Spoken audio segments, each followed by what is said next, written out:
Assalamualaikum warahmatullahi wabarakatuh. Nama saya Alif Kautsar dengan NIM 2283052. Di sini saya ingin menjelaskan apa itu ICT. Berikut adalah peran penting ICT dalam dunia pendidikan. Apa itu ICT? ICT adalah teknologi informasi dan komunikasi, atau lebih sering dikenal dengan bahasa internasional sebagai Information dan Communication Technology atau ICT. Memang sangat penting dalam perkembangan sektor real di dunia saat ini. Tak hanya di bidang industri atau bisnis saja, ICT memiliki peran yang cukup vital dalam perkembangan dunia pendidikan. Peran ICT dalam pendidikan sangatlah besar dari segi manfaat dan kelebihan yang dimiliki. Apa saja sih yang dimiliki manfaatnya dan kelebihan dari ICT tersebut? Berikut saya akan menjabarkannya. Manfaat ICT di bidang pendidikan.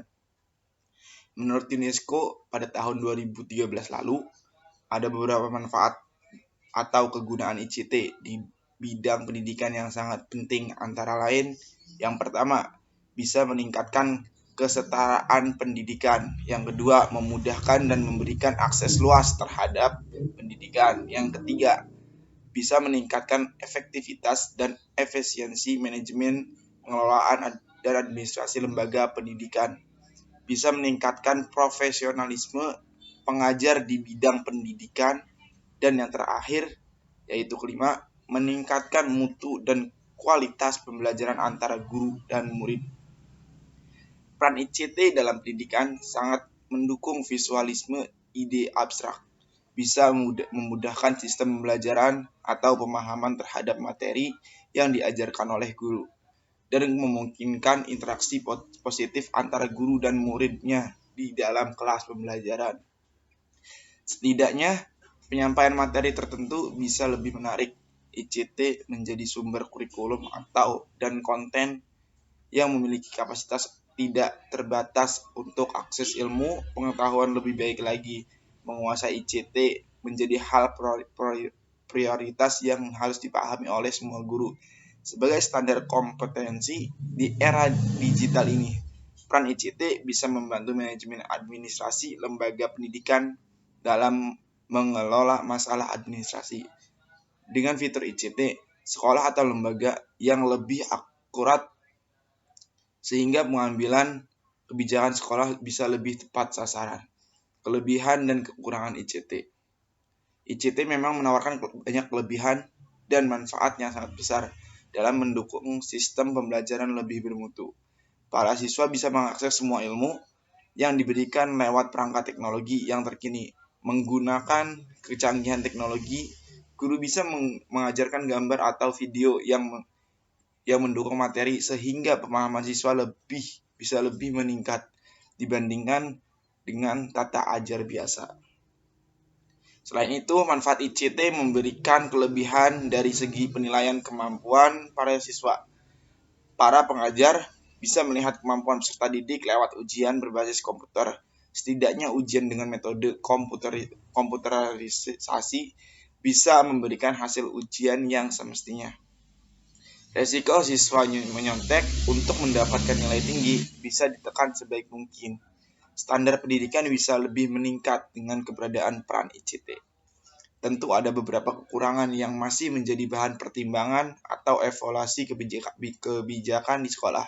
Misalnya harga komputer atau perangkat elektronik yang mahal mungkin sangat membebani siswa yang berasal dari kategori kurang mampu. Sekolah mungkin memiliki sistem ICT berupa laboratorium komputer, perangkat proyektor, jaringan, dan lain-lainnya yang masih terbatas. Perlu pula tenaga IT yang mumpuni dalam menangani pengelolaan dan pengoperasian ICT di lingkungan sekolah. Tenaga pengajar harus melalui sosialisasi atau pelatihan yang mumpuni agar bisa menguasai penggunaan alat-alat ICT tersebut. Jangan sampai para tenaga pengajar bisa dikatakan tidak update alias ketinggalan zaman di era yang serba digital ini. Perlu pula peningkatan pengawasan dan pemantauan agar siswa tidak menyalahgunakan ICT untuk hal yang kurang bertanggung jawab serta konten mencontek pornografi atau cyberbullying. Peran ICT di dalam pendidikan sangatlah besar untuk memberikan kemajuan pendidikan yang lebih bermutu tinggi. Setidaknya dengan dukungan ICT bisa meningkatkan kualitas lulusan sekolah yang memiliki daya saing tinggi. Selain itu, ICT juga mendukung motivasi dan metode pembelajaran yang tidak menonton atau menarik minat para siswa dan siswi memanfaatkan teknologi dan informasi untuk kemajuan pendidikan di Indonesia. Kenapa tidak?